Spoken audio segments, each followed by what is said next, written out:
ब्राह्मणों में दान दक्षिणा देकर अपना धर्म भी ठीक कर लेगा। मैं ठीक कहता हूँ चीतू, इन साहब को यहाँ आसवा न देना।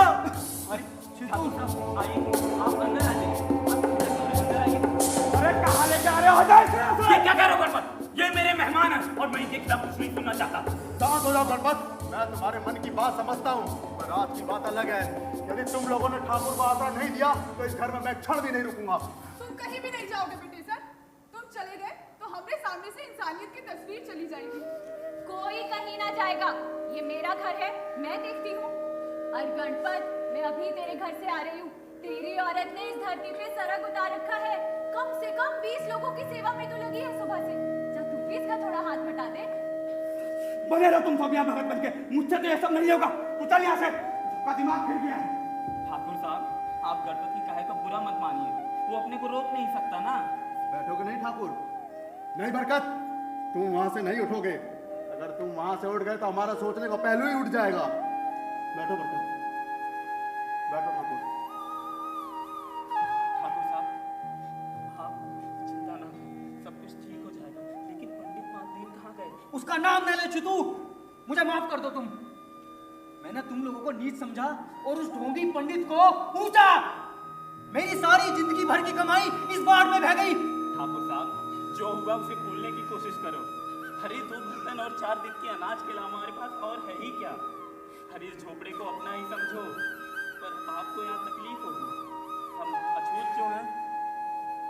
ऐसा मत कहो चीतू भाई, इस बाढ़ ने हम सबको एक कर दिया है।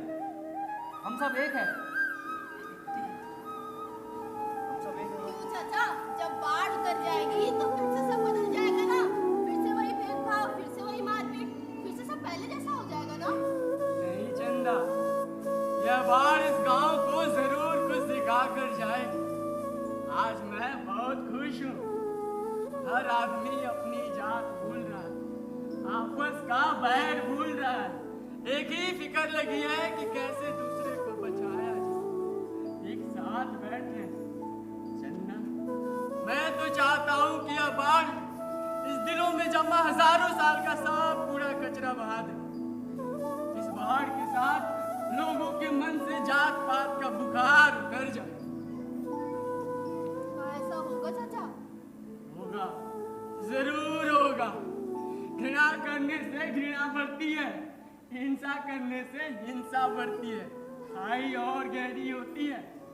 पर यदि सत्य का आग्रह एक हाथ में आत्मा की पवित्रता और दूसरे हाथ में प्रेम लेकर जावे तो व्यर्थ नहीं जाता। बटेसर ने जिंदगी भर यही किया और तुम देखती हो चंदा, बटेसर के लिए पंडित, ठाकुर, तेली, चमार सबके घर में जगह है। दुनिया में बादशाह है तो वो भी आदमी, और पब्लिशर गधा है तो वो भी आदमी, वो भी आदमी।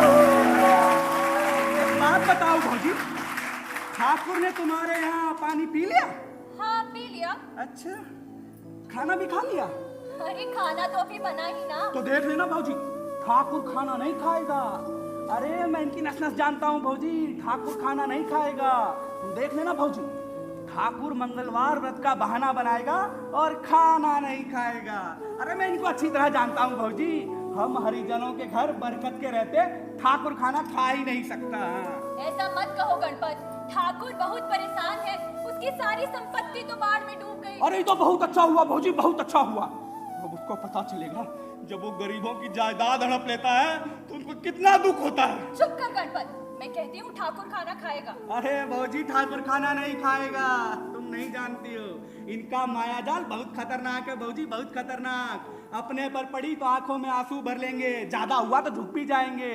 और इन्हीं सब नाटक को असल समझकर हम लोग धोखा खा जाते हैं। हाँ, तुम देख लेना भौजी, ठाकुर इस तरह से मंगलवार व्रत का बहाना बनाएगा, तुम लोग मना ही नहीं कर पाओगे। हाँ, मना ही नहीं कर पाओगे। अरे मैं जानता हूँ ना इनके सारे हथकंडे, मैं जानता हूँ इनको।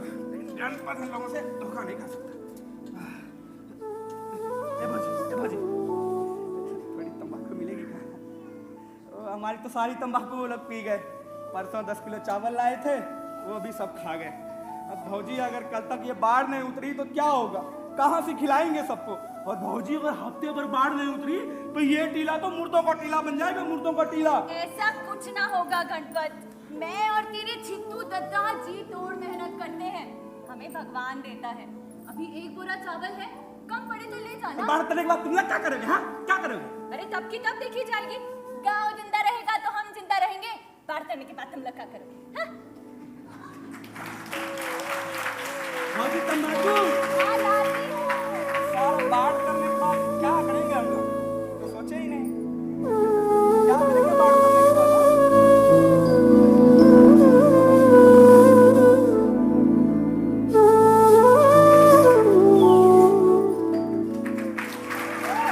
देखा चीतू, मैं कहता था ना इस टीले पे नए इंसान का जन्म होगा।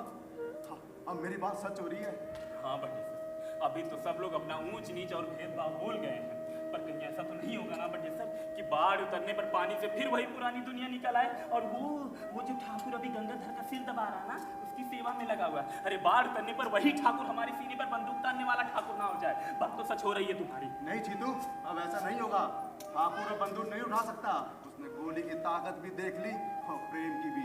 उसे शायद जिंदगी भर में कभी इस बात का विश्वास ही नहीं हुआ कि लोग स्वार्थ से ऊपर उठकर भी लोग का हित कर सकते हैं। बटे सर, लेकिन ये बाढ़ तो उतरने का नाम ही नहीं लेती। अरे देखते नहीं पूरा गांव स्वाहा हो गया। अब आगे क्या होगा?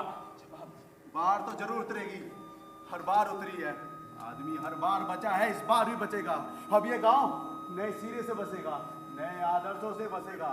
जिसे वो लोग बसाएंगे जो लोग मौत से लड़ रहे हैं। बटे सर, और तो सब बच गए, लेकिन पंडित महादेव का कहीं पता नहीं चला। हाँ चीतू, पंडित को जरूर बचना चाहिए। पंडित महादेव का यहाँ होना बहुत जरूरी है। उसे आज ये दृश्य देखना चाहिए था। मुझे पूरा विश्वास है चीतू, पंडित इसे देख के अचंभे में आ जाता। पंडित का दिखना बहुत जरूरी है चीतू, बहुत जरूरी। हाँ बटे, सोच तो मैं भी यही रहा हूँ, पर ना जाने नहीं, मैं तुझे अपने घर में निकल नहीं दूंगा। नहीं पंडित, तू भाग जा यहाँ से। मैं तुझे अपने घर में नहीं रखूंगा। अरे तूने हमारी जमीन हड़प ली, तूने हम लोगों को गांव से बाहर करवा दिया। अरे तूने हमेशा हम लोगों को गली का कुत्ता समझा रहे, कुत्ता। नहीं पंडित, मैं तुझे अपने घर में नहीं रखूंगा। भाग जा यहाँ से। नहीं, इस मुसीबत में पंडित जी कहाँ जाएंगे? तुम्हें मेरी कसम, पंडित जी को हंसा दे। अरे हटा तेरी कसम कसम, मैं इसको अपने घर में नहीं रख सकता। मुझे अपना घर मेरा कहीं बना रहा है। नहीं, कुछ नहीं होगा। आओ पंडित आओ, इस घर में तुम्हें कोई कुछ नहीं कहेगा। अरे गणपत तो पागल है, पागल।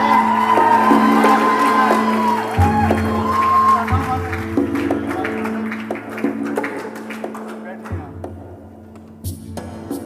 ठाकुर कहाँ है? यहीं पड़ोस में गए परदेसी के यहाँ। गंगाधर की तबीयत बहुत खराब है। सुबह से उसी की सेवा में लगे हुए हैं। वो ठाकुर जिंदा है, इसी घर में रुका है। हिचक क्यों रहे पंडित? ताकत तो बैठे रहो। मैं तुम्हारी दिक्कत समझ रहा हूँ। हम अछूतों के घर बैठने में तुम्हें तकलीफ हो रही है। आज तक जिस बात का तुम विरोध करते आए हो वही बात तुम्हें करनी पड़ रही है। पंडित, सदियों की मानसिकता गुलामी तोड़ने में तकलीफ होती है, पर एक बार अंधविश्वास से आगे सत्य का अनुभव होने पे जंजीरें एकदम टूट जाती हैं।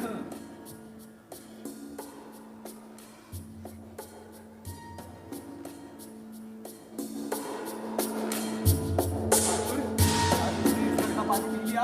हाँ पी लिया। क्या कहा पी लिया? तुम्हें कुछ लगा नहीं? लगा क्यों नहीं? गंगा जल की याद आ गई? तुम भी पीकर देखो। राम राम राम राम राम लेने दो, मुझे प्यास नहीं। प्यास तो है पंडित। खैर, अब तुम गंगा जल नहीं पीना चाहते तो मैं क्या कर सकता हूँ?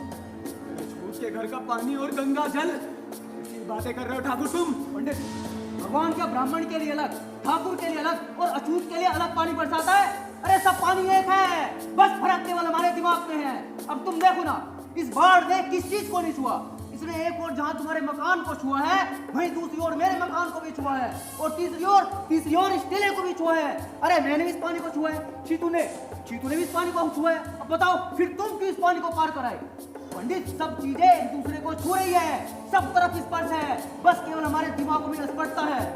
तुम क्या खाना भी खाओगे ठाकुर? हाँ खाऊंगा, जरूर खाऊंगा। कुछ लगेगा नहीं, अपने धर्म का तो कुछ अलग हो या अधर्मी हो गए हो तुम। पंडित, भूख लगने के बाद सबसे बड़ा धर्म क्या है? खाना की है पूछना, खाना किस जाति किस धर्म वाले ने बनाया है? पंडित मैं कहता हूँ तुमने आज तक उस धर्म के बारे में बताया जिसका संबंध शरीर से है, आत्मा से नहीं। अरे देखते नहीं कितना साफ सुथरा घर है, कितने साफ सुथरे लोग हैं, कितना साफ सुथरा मन है, और पंडित तुमने ही आज तक हम लोगों को इन लोगों से अलग कर रखा।